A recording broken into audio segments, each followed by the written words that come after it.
এই তিনটা কথা সবসময় মাথায় রাখবেন।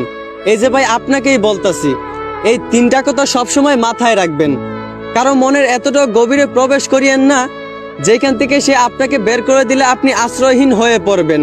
কারো সাথে এত বেশি মনের কথা শেয়ার করিয়েন না, সে যখন কথা বলা বন্ধ করে দিবে তখন আপনি বাকরুদ্ধ হয়ে পড়বেন।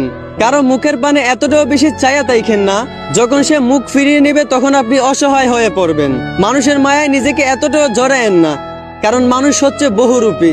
মানুষ বদলাতে সময় লাগে না, তবে মানুষ হুট করে এই জীবন থেকে সরে যায় না। মানুষ ধীরে ধীরে দূরত্ব বাড়ায়।